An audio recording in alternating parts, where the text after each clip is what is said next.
చక్కటి పాతకాలపు రెసిపీ అండి కందట్టు. మీకు ఈరోజు నేను చేసి చూపించాను. చాలా అంటే చాలా బాగుంటుందండి. కానీ కందట్లు వేడివేడిగా తింటేనే బాగుంటుందండి. మీరు కూడా తప్పకుండా ట్రై చేయండి. Welcome to Rani's kitchen. ఈరోజు మీకు నేను ఒక పాతకాలం వంట అండి. అది కంద అట్టు. మా నాన్నగారి కోసం మా అమ్మ ఎప్పుడూ చేస్తూ ఉండేదండి. చాలా టేస్ట్గా ఉంటుంది. అలాంటి ఇప్పుడు ఎవ్వరూ చేయటం లేదు. మళ్ళీ నేను మీకు చేసి చూపిస్తున్నాను. నేను అది కందట్టు అండి. చాలా బాగుంటుంది. దానికోసం నేను ఇలా ఒక అరకేజీ కంద తీసుకున్నానండి. ఈ తొక్కంతా తీసేసి చిన్న ముక్కలు కట్ చేసి పెట్టుకోవాలి. దీనికోసం ఒక గ్లాసుడు బియ్యం, ఒక కప్పుడు పెసరపప్పు, ఒక 3 ఎండుమిర్చి. ఇందులో పచ్చిమిర్చి వేయకూడదండి, ఎండుమిరపకాయలే వేసుకోవాలి.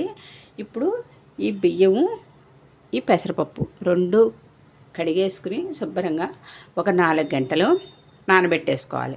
అలా నానబెట్టుకున్న తర్వాత ఇవి రెండు గ్రైండ్ చేసుకుని ఈ కంద కూడా వేసి 3 కలిపి మనం మిక్సీ పట్టుకోవాలి. ముందు మనం ఈ బియ్యము, పెసరపప్పు నానబెట్టేసుకున్నాం. బియ్యం, ఈ పెసరపప్పు వేసి కడిగేసుకుని శుభ్రం ఒక 4-5 గంటలు నానబెట్టేసుకోవాలి. పెసరపప్పు బియ్యం నానబెట్టుకున్నాం కదండి, శుభ్రంగా కడిగేసాను. ఇలా నానిపోయాను.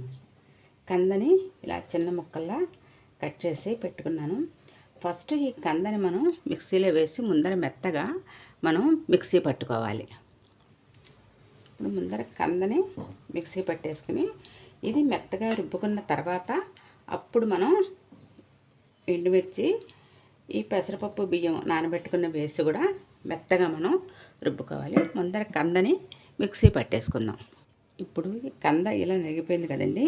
ఇప్పుడు దీంట్లో ఎండుమిర్చి వేసేసుకుందాం.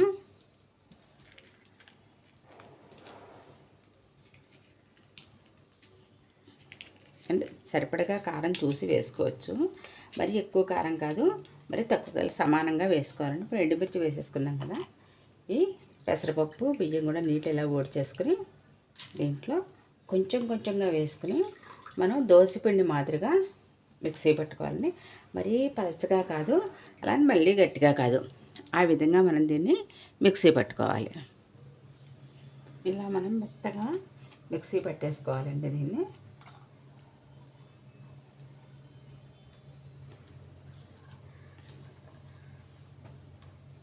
ఇలాగా మనం మొత్తం మిగిలిన పప్పు అంతా కూడా మనం బియ్యం పప్పు మిక్సీ పట్టేసుకుందాం.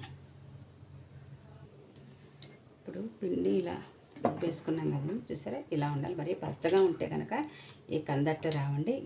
ఇలాగే ఉండాలి. ఇప్పుడు దీనికి సరిపడగా సాల్ట్ వేసుకుందాం.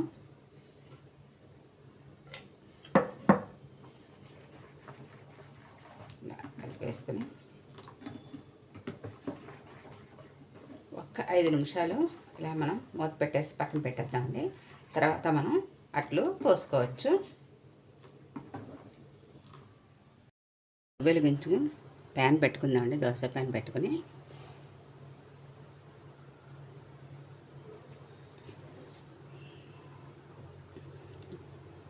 ప్యాన్ హీట్ అయిన తర్వాత ముందు కొంచెం ఆయిల్ ఇలా అప్లై చేసుకుందామండి. కొద్దిగా పెనం బాగా వేడెక్కాలండి. బాగా వేడెక్కిన తర్వాత మాత్రమే దోశ పోసుకోవాలి మనం.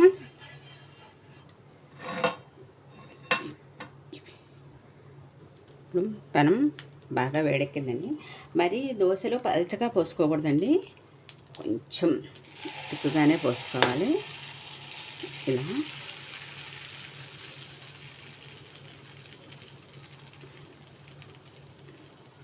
ఇలా వేసుకుని మనం ఇప్పుడు పైనుంచి సన్నగా తరుక్కున్న ఉల్లిపాయ ముక్కలండి, కొంచెం ఉల్లిపాయలు చక్కగా వేసుకుని కొద్దిగా జీలకర్ర.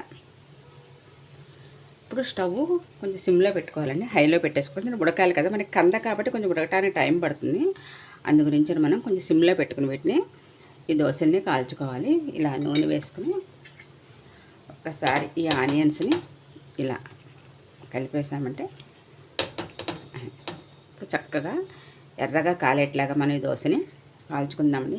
ఇది అన్నంలోకి మంచి ఆధారం అండి. చాలా బాగుంటుంది. ఉత్తినే మనం బ్రేక్ఫాస్ట్ లాగా తినచ్చు.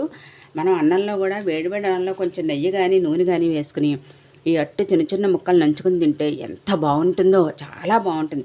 పూర్వం వాళ్ళు చాలాసార్లు చేసుకునేవారండి చక్కగా ఈ అట్టుని. మనకు అన్నంలోకి ఏమి కూర అది లేకపోతే కందుంటే చక్కగా ఇలా అట్టులు వేసుకునేవారు. మీరు కూడా తప్పకుండా ట్రై చేయండి. మంచి రుచిగా ఉంటుంది. మనం పిల్లలందరికీ కూడా ఈ రుచిని చూపించినట్టు వాళ్ళకు కూడా మంచి టేస్ట్ని మనం తినిపించవచ్చండి. వాళ్ళతోటి కూడాను వాళ్ళకి ఒక వెరైటీ దోశ తిన్నట్టు అనిపిస్తుంది అనమాట. అందు గురించి చక్కగా మీరు ట్రై చేయండి తప్పకుండా. ఇప్పుడు చూడండి, చక్కగా ఒకవైపు ఇలా కాలింది. మనం రెండో వైపు టర్న్ చేసుకుందాం.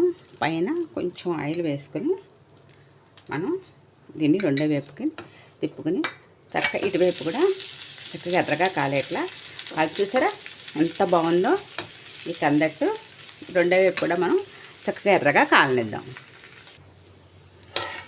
ఇటువైపు కూడా చక్కగా కాలిపోయిందండి. ప్లేట్లోకి తీసేద్దాము. ఇదిగోండి, ఇటు కూడా కాలిపోయింది కదా, ఒక ప్లేట్లోకి తీసేసుకుందాం. మనం ఇలా మనం ప్లేట్లోకి తీసేసుకుని ఎన్ని దోశలు కావాలంటే అన్ని దోశలు మనం అలా వేసుకోవచ్చు. ఇలా మనం చక్కగా దోశలన్నీ వేసుకుందామండి. కొంచెం జీలకర్ర,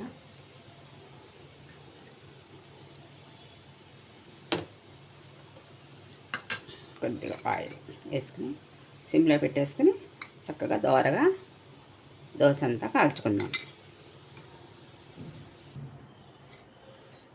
చక్కటి పాతకాలం రెసిపీ అండి కందట్లో మీకోసం ఈరోజు నేను చేసి చూపించాను. మీరందరూ కూడా తప్పకుండా ట్రై చేయండి. నా ఈ వీడియోని లైక్ చేయండి, షేర్ చేయండి.